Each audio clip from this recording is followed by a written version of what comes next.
Ako sa Awel Moto, walang bisyo simbalang. Ngayong araw, andito na naman tayo sa Suzuki Venworks kung saan ako palaging nagpapagawa o kung saan ko laging pinapagawa si Bullet. From Street GP concept, nire-ready ko naman siya para sa racetrack. Namiss ko lang maglaro at tamang pagpag lang kasama ang Venworks Racing Team. Binaklas ko na yung gulong para i-check yung mga bearing at diretso ko na rin pinapalitan ng race tires. Nung nakaraang vlog, pinamaintenance ko tong motor kaya konting check na lang tayo ngayon para sigurado. Pag uwi sa bahay, kahit gabi na, nirepaint ko agad tong cowling natin. Pinatungan ko ng puti tapos inisprayan ko na ng kulay pink. Papatuyuin na lang natin to ng magdamag. At habang nagpapatuyo tayo, ire-repair ko naman tong lens. Ipapiber natin yung butas at i-coating ko na rin yung loob para tumibay. Nagsalang ako ng resin at nilagyan ko ng konting hardener tapos haluin. Pinahiran ko na sa loob sa pagitan ng butas. Tapos lalagyan natin yan ng fiber cloth para pampatibay. Medyo makati nga lang yan. Tipid racing na, tiis racing pa. Papahiran na natin ang resin hanggang sa ma-absorb niya lahat. Medyo makati tong gawin at malagkit kaya dapat maingat ka. At dapat makapasok lahat ng katas sa loob ng butas. Ano daw? At dito naman tayo sa labas. Nilagyan ko rin ng fiber cloth at pinahiran ng resin. Same process lang din dun sa loob. At habang pinapatuyo ko na siya, naglinis naman ako ng suit, ng gloves at ng boots. Matagal din silang hindi nagamit. 1 taon silang nakatenga sa bahay. Kinabukasan, nandito na naman ako sa Venworks. Kinalas ko na yung headlight at ito na yung racing cowling natin. Tara, kabit na natin. Ang problema, hindi bumagay. Malabnaw yung pagka-pink, hindi bumagay sa mag. Kaya binaklas ko ulit. Buti na lang may spray paint pa si Dale. Inisprayan ko lang ng konti kasi sobrang fluorescent yung spray paint niya. Nung matuyo, nilagay ko na agad yung lens. Grabe, napakaangas niya. Ang landing race bike, black pink. Kinabit ko na agad sa motor para makita natin yung final looks. At sinalang ko na agad sa car wash. Tipid car wash to, hulog 5 piso lang. Inuna ko yung sabon tapos naglagay din ako sa timba. Alam nyo ba kung bakit araw-araw na ako nandito? Kasi dito na ako nagtatrabaho. Nagtandem kami ni Boss Joven sa vlogging. At the same time, ako na rin nagmamanage ng social media account niya.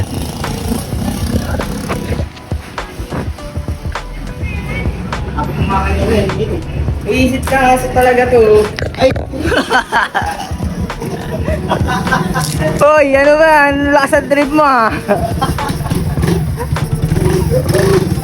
Nagbibideo ko dito eh. Sika na yung cellphone. Mas ka dyan.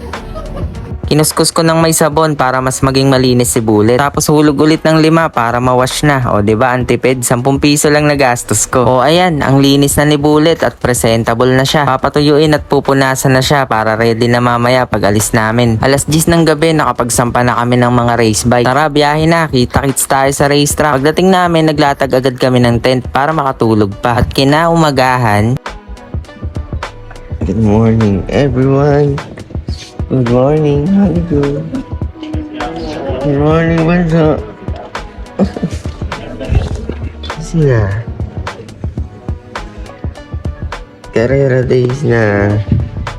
nakapagbaba na kami ng motor at dito sa paddock ang kasama namin ay ang team ng Pop Shock Attack. Yung sniper tsaka raider parang nag-uusap no. Ang ganda ng panahon, alas 7 ng umaga, maaraw na. 2 araw na track dito at ang goal namin ngayong araw makapagtono ng mga race bike.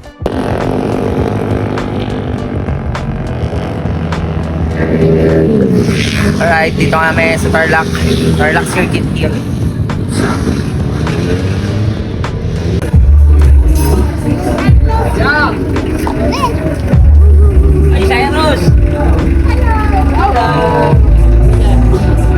Exercise yan plus daddy's duty tayo ngayon.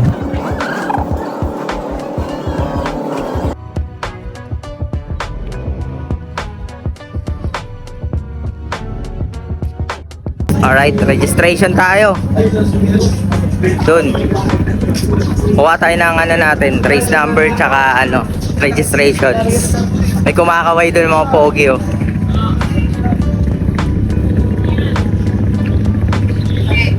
Pogi! Pogi, mamaw.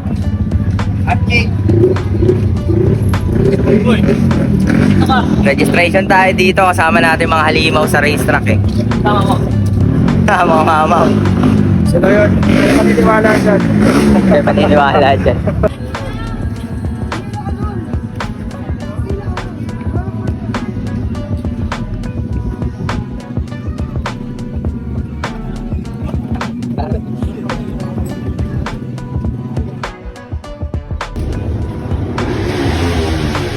Alright, oras na ngayon para magtono ng mga race bike. Ang gamit namin dito ay stock ECU lang. Remap and tuned by Santino de Ace. Siya rin ang nagtono ng mga nag-champion naming race bikes.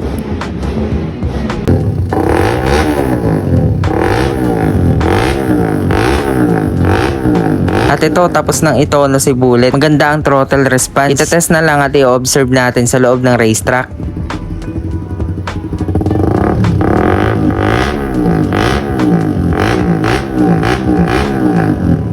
Testingin natin.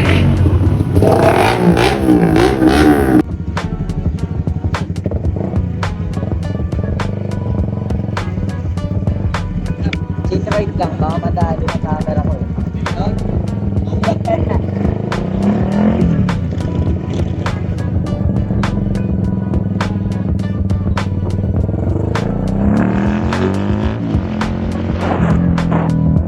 Sinimulan ko na magpainit ng gulong at sa mga oras na to, nakakaramdam talaga ako ng kaba. Isang taon na mahigit ang huling laro ko dito sa Tarlac. At yung huling laro na yun ay isang aksidenteng malala. Maraming beses na rin ako nag-crash dito, pero yung mga huling laro ko na yun, talagang nalalaruan ko agad kaya nawawala agad yung kaba sa akin. Pero itong huli, talagang nawasak si Bullet. Nawasak lahat, pati yung camera ko nasira, pati yung SD card, wala tayong record ng video nun. Kaya ang challenge ngayon kung paano ko maibabalik yung laro ko. Hanggang sa pumasok sa isip ko na hindi na ako nagko-compete, kaya ngayon nag-e-enjoy na lang ako. As in, naglalaro na lang ako ngayon kasama yung mga tropa, mga bagong kasama, mga bagong nakilala na nagpapaturo sa atin dito. At yung ibang mga followers ko na nakilala rin, sabay-sabay na lang kami nag-aral, tinuruan ko sila at sabay-sabay din kami nag-enjoy. Gaya na itong dalawa, galing pa sila ng Bicol, lumayo pa sila ng Tarlac para ma-experience ang track day ng Pop Shock Attack. Tinulungan namin sila sa Venworks Racing Team para sa shock na gagamitin nila at sa Pop Shock Attack para naman sa suspension tuning nila. Yan ang mga tropa from Bicol at kasama rin namin ang mga tropa na galing pang Marilaki.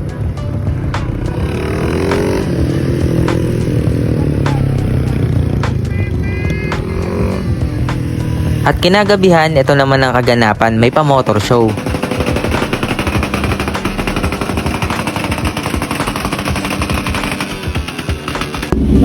Good night na guys, pahingahan na tayo. Okay naman yung result ng bike natin, no? Maganda yung performance nung tune niya. At yung takbo na lang natin ang i-improve kasi matagal tayo na bakante. Sobrang tagal. At kailangan kong mag-improve ulit o maibalik yung laro natin. So yun, hindi naman tayo nag-aangad ng trophy dito.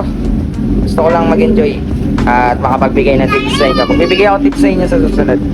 Kinabukasan, konting adjustment na lang sa mga race bike at mas confident na ako ngayon. Gaya nga ng sinabi ko, nag-e-enjoy na lang ako. Nawala na yung lula, nawala na yung kaba, pero mas maingat na ako ngayon. Alam nyo ba kung bakit? Dahil hindi na 100% race bike si Bullet. Tapos naka Insta 360 pa ako ngayon, nakakatakot.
Marami-rami na rin yung mga first timer na nakasama ko dito at sinasabi nila na pinapanood nila yung mga video ko dito sa Tarlac. Pinapanood daw nila para may idea sila sa mga klase ng corners dito. Kaya naiisip kong gumawa ng content, magbigay ng tips kung anong meron sa loob ng racetrack. Gagawin ko to para sa mga bago o sa mga first timer dito. Gusto ko lang unang sabihin na hindi ako pro, hindi ako magaling. Gusto ko lang talaga mag-share yung mga natutunan ko dito ng libre. Gusto kong i-share sa iba. Kaya abangan nyo sa susunod na vlog natin, gagawan natin ng content comment. Yan. So hanggang dito ko na lang muna tatapusin ating vlog. Maraming salamat sa panonood.